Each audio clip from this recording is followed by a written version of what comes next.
Our next contestant is Origami Therapeutics, Dr. Beth Hoffman. Hear me?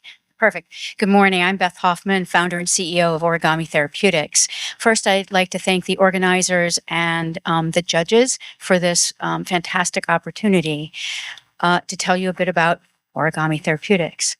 At Origami, we're unfolding precision medicine to slow brain aging and extend health span. To do so, we use an innovative small molecule approach to extend brain health by focusing on the power of small molecules to alter how proteins fold. So let's dive in and let's see if I can get it to work. Oh, goody. Autophagy is the cellular pathway by which damaged proteins, DNA, organelles, and pathogens are eliminated and recycled. Deficits in autophagy lead to cellular dysfunction, inflammation, and cell death. Aging and development of age-related diseases correlate with a deficit in autophagy. So, defective autophagy is causally implicated in neurodegeneration as demonstrated by the numerous genes and gene mutations shown here in Alzheimer's, Parkinson's, ALS, and Huntington's disease. We're testing our innovative platform first on Huntington's disease, a genetic disease of accelerated aging, which will enable us to select patients and to test our hypothesis with quicker readouts. The mutant Huntington protein misfolds, becomes toxic, and blocks autophagy at multiple points in the pathway. As a result, we know what an effective drug should do: eliminate the mutated protein. We know who to recruit and what to measure so clinical trials are feasible. Huntington's disease, or HD, is an orphan disease with about 200,000 affected individuals and a third-party projected TAM of greater than $9 billion. HD treatment options are grim indeed. There are no disease-modifying treatments. The disease strikes at the prime of life with an average age of onset of 35 years. Affected individuals are can expect a protracted, progressive decline in movement, cognition, and behavioral symptoms, and ultimately are bedridden and institutionalized. Despite these prospects, recent studies suggest that HD disease progression can be modified and that Huntington lowering is a clinically validated target. Oops. Too heavy a finger. We are pioneering a groundbreaking approach to slow, halt, and reverse disease progression by targeting the underlying cause of disease, the toxic misfolded proteins, via protein degradation through selective autophagy. We take a phenotype-first, human-first approach in which we screen for clinically relevant effects that we want to see in patients. We use primary human models to ensure translation to the clinic. As such, our precision medicine approach represents a paradigm shift in drug discovery. Our solution is ORI-003, a potential first-in-class, best-in-class, disease-modifying treatment for HD. 003 is a mutant Huntington protein degrader that reverses autophagy deficits and normalizes gene and protein expression in patient-derived HD models. Our lead chemical series is selective for mutant Huntington, as shown in the top graph, sparing normal Huntington in order to restore normal cell function. Patient-derived human neurons display unusual clustering, as shown by the blue cell nuclei indicated by the yellow arrow. ORI molecules reverse this effect and restore morphology to near normal.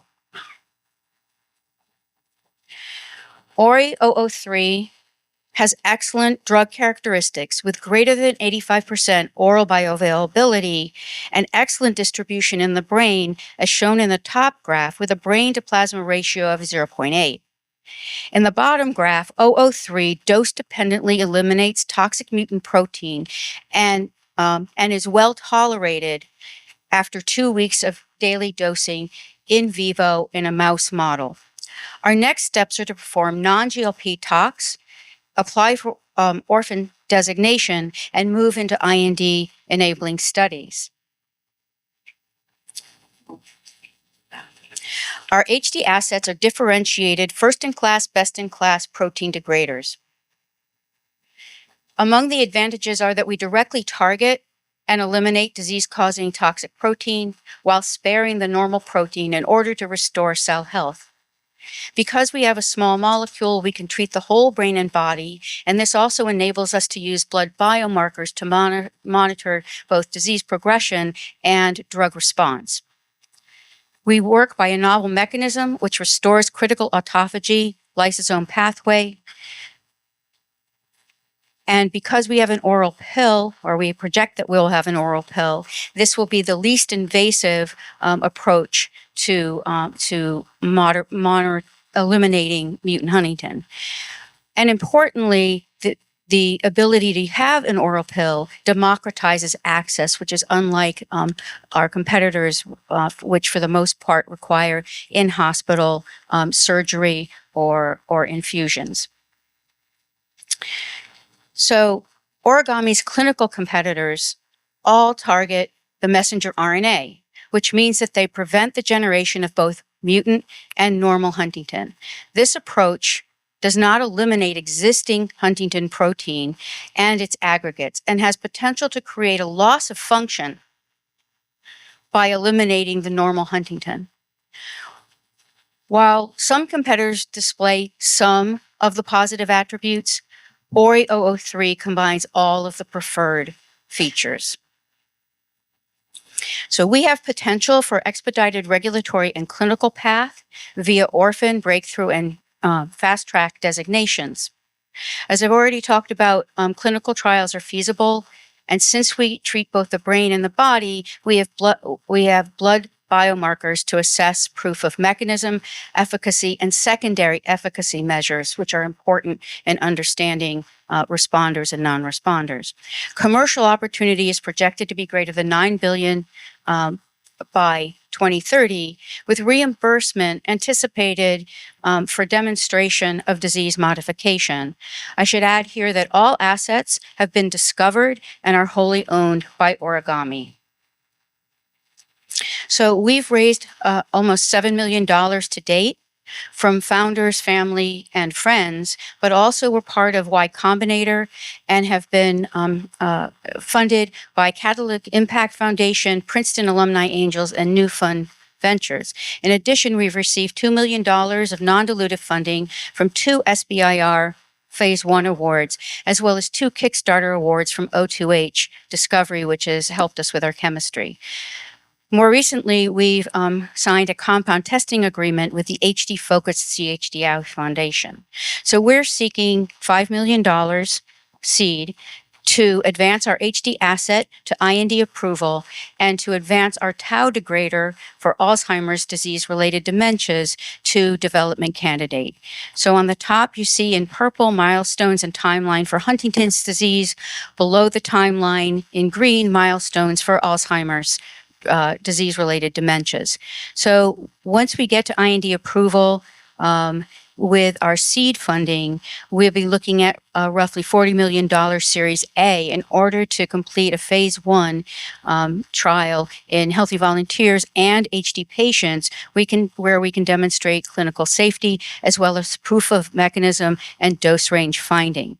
Potential exits are really frankly the usual at this point: licensing of assets, M&A, and IPO.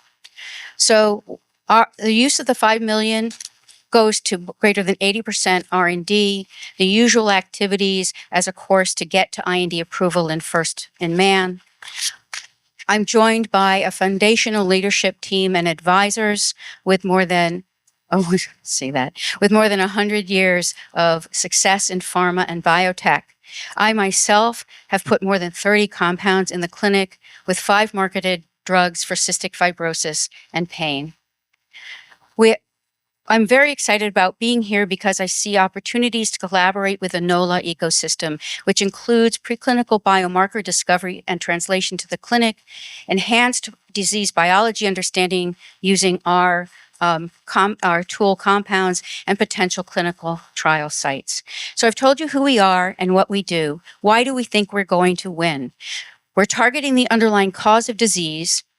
We have unique positioning with limited competition in a growing market of $9 billion for HD, a strong initial traction, and the ability to scale to additional indications as demonstrated by our second indication, tau degraders. So we welcome you to join us in creating a world without neurodegeneration. Thank you.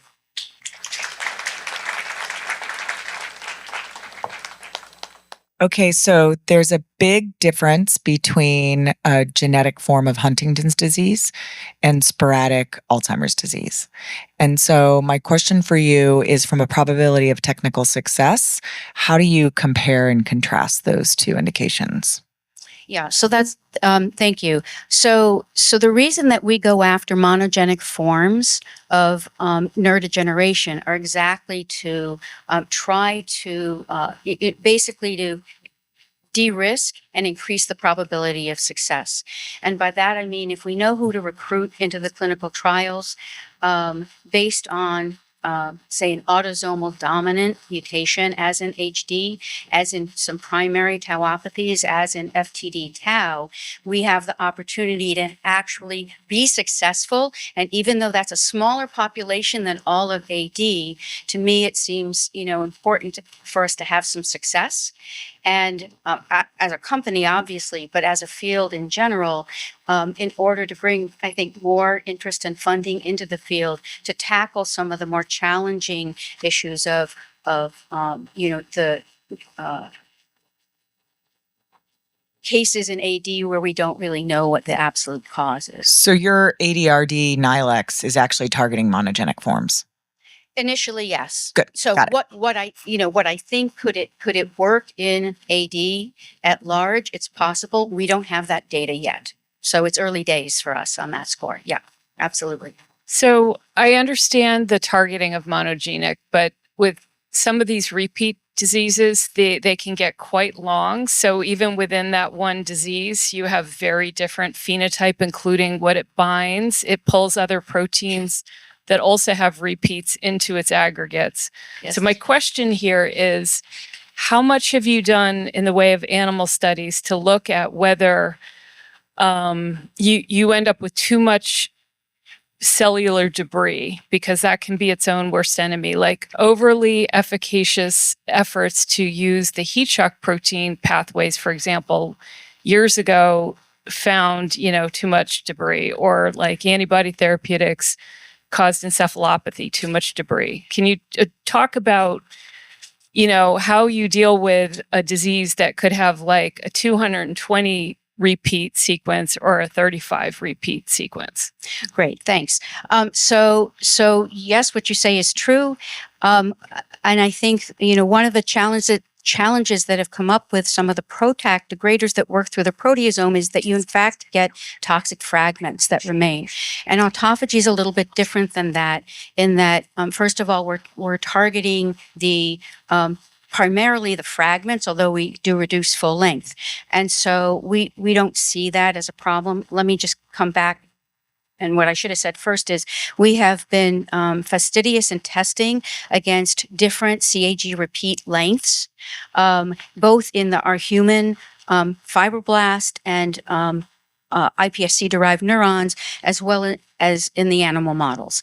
And so we can hit everything from your, the smallest of, 43 repeats, which is really just your normal adult onset, to anywhere up to, I think we've tested 175 repeats.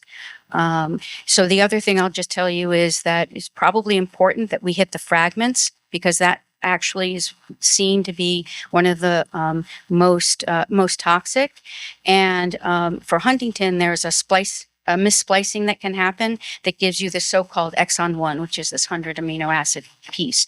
And so if you can target that and get rid of it, which we can, and we've shown in animal studies, then I think that gives us, that's a huge advantage. So I share your concern, but I think that the pathway that we're working through allows us to avoid that. And I'll just comment. So I've actually targeted HSP90 and HSP70 in another lifetime.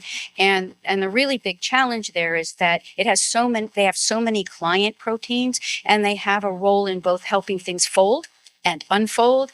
And so you've got a lot going on there. And so, yes, it's a central node, but you've hit a central node. And so that's always, that can be a double-edged sword. And in the case of the HSP90 inhibitors, even though we were selective for subtypes, we got as far as tox studies and found some unexpected tox. So yeah, thank you.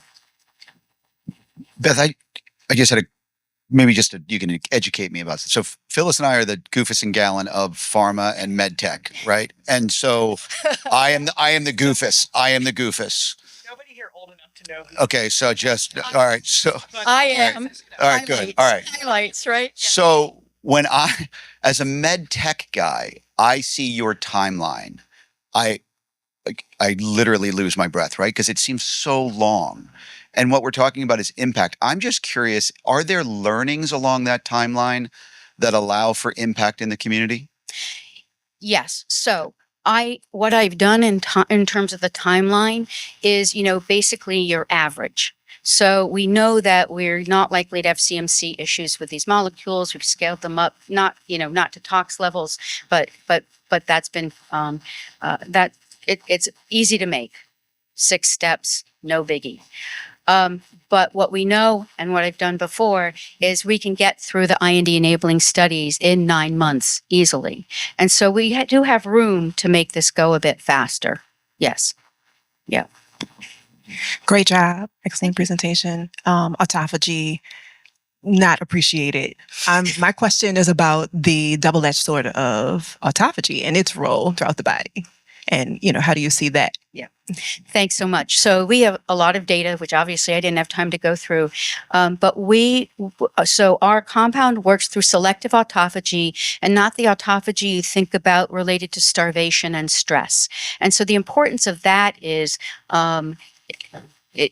that we're not, and we've looked at this, and we've not affecting sort of the downside of the starvation and stress autophagy, which basically can lead to cell death, right? And then the other piece is we've done quite a bit of work showing that that we are able to change the shape of the mutant huntingtin for it to be captured by one very well-known cargo receptor in autophagy, namely P62. And so we can actually show that interaction in cells. So I think that we don't really have, a big issue. The other thing I'll tell you is that we often are doing 6, 14, or 21-day incubations with constant treatment with compound, and we don't see any untoward effects. Thanks. So, I like the competitive landscape table. There's some really big players in this space. And so I'm wondering, are you already having discussions? Because if your compound has some of the advantages that it looks like over those in phase 1 and 2 already, with solid animal model data and even a little bit in humans, I would assume that the Roches and other are going to be really interested in this. And are you already having those discussions? Yeah, thanks so much for this question, because yes, we are. So we're actually deep in due diligence with one pharma who's really quite interested, and and are starting discussions with a second, and a third big player who wants to see non-GLP tox. So if we can get our non-GLP tox done, they would be very interested too, because they are very interested in HD. So then exactly how does the funding from this challenge help advance you? Specifically that, or the $5 million raise? No, how does this challenge itself help Yeah. your timeline and help your advancement. Yeah. So this is what sometimes people think, oh, drug discovery, you need millions and millions of dollars, but actually it's all done incrementally. And so the funding actually will help us get started on some of the synthesis and CMC so that we can move into the non-GLP tox. And so I think people who know, there's many things that have to be done, and so this really helps jumpstart us into the throes of the non-GLP tox, and that's huge. That's huge. As you know, it's been tough to raise money for therapeutics in neurodegeneration, and so people, like I said, sometimes people think that's nothing, but it actually is quite a bit, and plus it keeps my people working to be able to actually generate that data. So that's what we would use it for.